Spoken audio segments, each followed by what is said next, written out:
Welcome to the Evangelism Podcast. I'm Daniel King, and today I have a very special guest with me, Marc Randall. Thank you for joining me on the Evangelism Podcast. Thank you, Daniel. It's really good to be with you.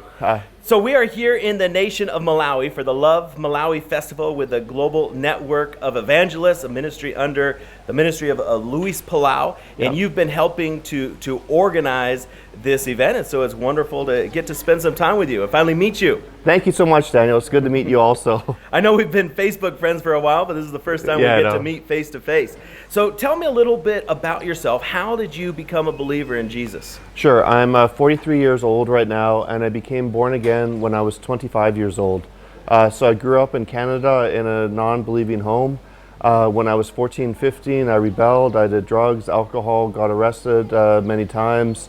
Never finished high school, so many things. I just rebelled. There's a God-shaped hole in my heart that I was trying to fill with so many different things, and nothing actually worked. I ended up teaching myself computers, and so when I was 21, I moved down to the Silicon Valley and lived there doing computer work for several years. After that, got laid off from work. My dad died 2 years after that. After that, just started searching out. There has to be more to life than what I've been living for, because I had so much success in life, yet my heart and my inside was so empty on the inside.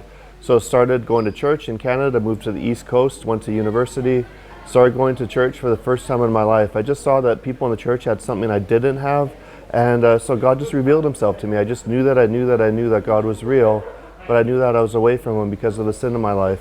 So there was one night where I got down on my knees and I cried out to God with all my being, just said, God, I believe you have a son, Jesus. I don't know exactly what this means, but I ask you to forgive me. I want to be right with you. I want a relationship with you. At that point, God forgave me and my life changed, a new heart, and just everything in my life changed after that. Like, I had peace, joy, contentment for the first time in my life, and just God started to restore all the brokenness and everything else, and just set me on this amazing journey that I'll be talking more, I think, with Daniel in a few minutes on. Yeah, so now you are a missionary living in Zambia. How did you end up in Zambia?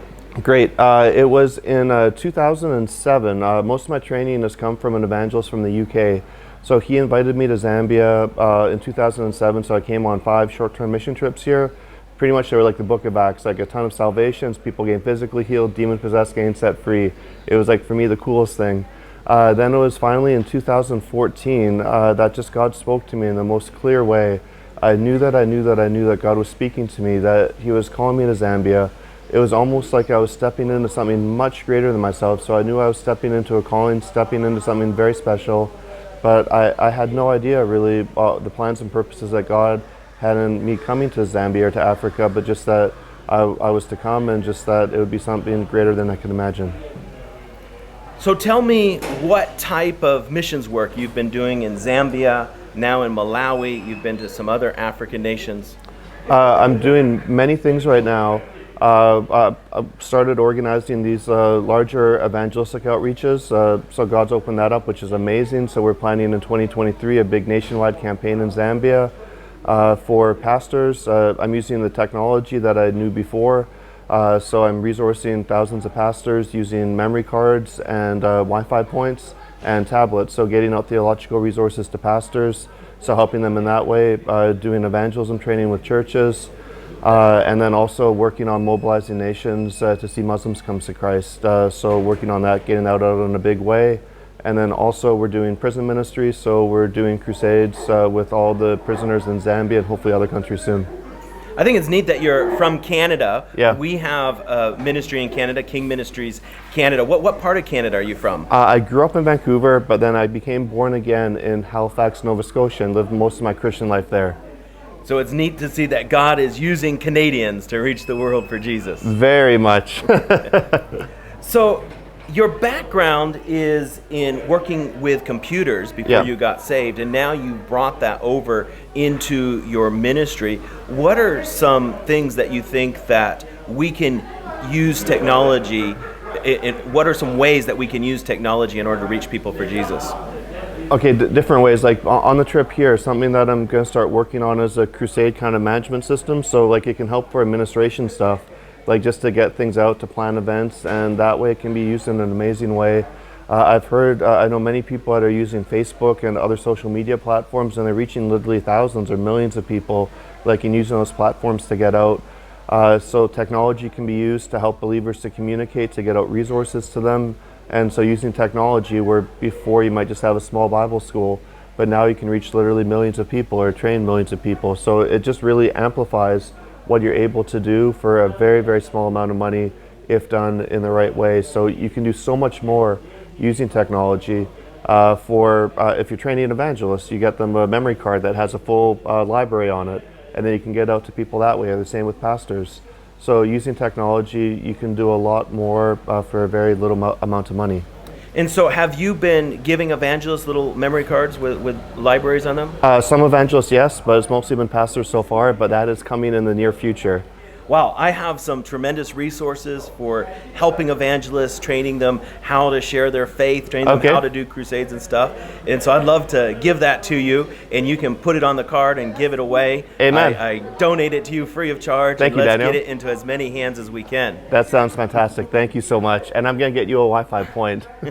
Yeah, I think that it's really neat that there can be tremendous synergy when people collaborate and work together. Yeah. And in April, you did a large event in Zambia. Yeah. Tell me about what God did. You brought a variety of different evangelists together, and it was a collaborative effort. What happened? It was amazing. It was my first time actually organizing a large evangelistic event. So we had over 40,000 people attend, I think around 3,000 or more decisions for Christ. We had all these different evangelists work together, work with the local pastors. It was amazing. Just God opened incredible doors. We had like over 800 people in the marketplace hearing the gospel get shared. And so it was just incredible just seeing everyone come together as one and then see God show up in the most amazing way. It was very special. What were some of the results from that? How many people came? What city were you in? Sure. And what type of results did you see? We were in Livingstone, Zambia. So it's one of the 7 wonders of the world. We saw... Tell me why. What's there? Victoria Falls. If you've seen Niagara Falls, it does not compare to Victoria Falls. Much, much better. Come to Zambia. Yeah, and of course Livingstone, named after the great missionary explorer David Livingstone. Amazing. He's impacted so many people in Africa. It's amazing how he first brought the gospel to Africa and just what started, I think, from him coming here. It's amazing. I really like that this week we're going to be in Blantyre, which is named after the birthplace of David Livingstone back in Scotland. I didn't know that. That's amazing. Yeah, so there's a Blantyre back there in Great Britain, and now we have Blantyre in Malawi, and we're going to be preaching the gospel. But of course, David Livingstone was such a great explorer, went all over this part of Africa, opened it up to exploration, and now many people here in Malawi are Christian because of the work that David Livingstone did. It's amazing. Okay, so you were there in Livingstone near Victoria Falls. Yeah. How many people got saved? It was about 3,000 decisions for Christ. And so we were in the prison, we were in the marketplace, we went to the youth correction center. We basically went to every opportunity that we had. We went to share the gospel. So about 3,000, I think. Now, many evangelists are going into areas that are very dangerous. And sometimes it's important for their technology to be encrypted. Yeah. Talk to me a little bit about that and what we can start to develop as believers in order to protect those evangelists or missionaries who go into closed access nations. Okay, very important. My background actually is computer security. So first thing, we need to train these evangelists on how to properly secure their smartphones and their laptops. So they need to be encrypted in a certain way. You need to make sure security updates, and you have good policies on the way that you protect your laptops and your devices. Then also the people that you work with in those nations, they need training on how to properly secure their devices, because that can be a major thing. If one person gets compromised, then the whole network can go down because all the details are on there. Or if you're a traveling evangelist, you have the numbers for all the pastors in the country. Someone gets your phone and then takes off all the contacts or looks at your chats. You could compromise the people that really need protecting. So you need to be very careful. So training, you need to have standards in place where you use certain programs for end-to-end encryption. Like Signal would be a good program to use. WhatsApp is still good, but Signal is fantastic just with the way that they have end-to-end encryption. I just programmed something similar to Signal for another ministry app for Muslims. And so I've learned all about the encryption that's underlying it. So Signal would be the way to go, and it's very secure, and you can do a good job with that.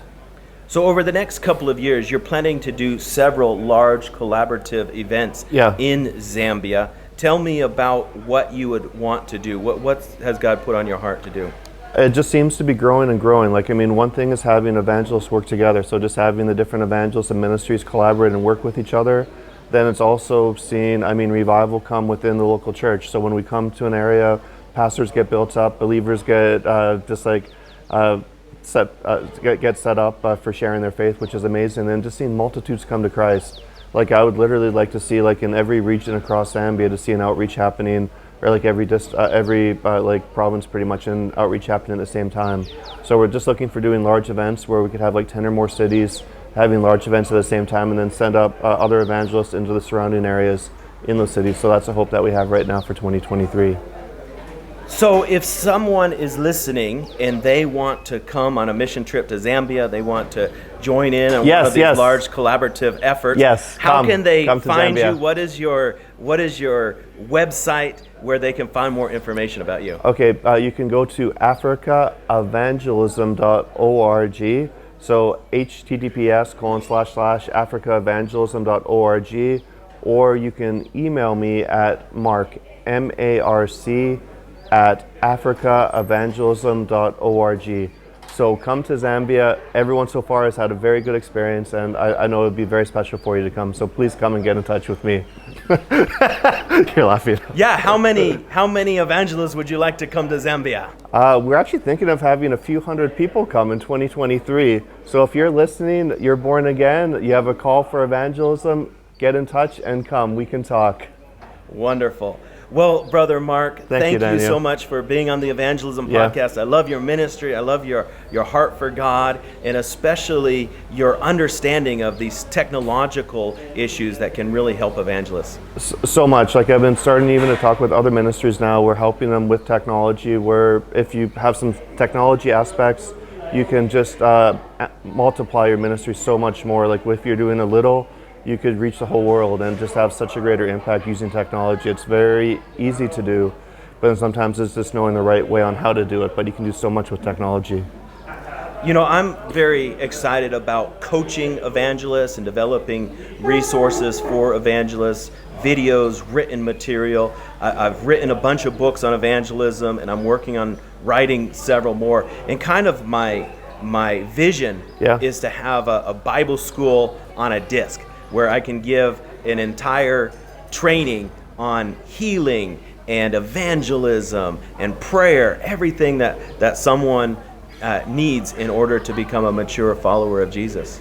That sounds amazing, and yes, you can do that, and I'm going to give you actually part of the ministry. We have Wi-Fi points, so when I get to the US next, I'm going to give you a Wi-Fi point, so you don't even need a memory card. You'll bring around a little device, and then within a few minutes, everyone around you can have that on their device. And that's something I'm going to give to you. So that'll help you out, I think. That you can even create their own memory cards from that. So it'll be even better for you. Wow, that's awesome. Thank you, Brother Marc. I didn't even know that existed, and now you're telling me about it. So, thank you. So I'm so excited about what you're doing. Thank you for being on the Evangelism Thank you, Daniel, Podcast. so much. Thank you for your ministry, and thank you so much. God bless you. Daniel King is on a mission to save 1 million souls a year, but he can't do it alone. Would you consider sowing a financial seed today?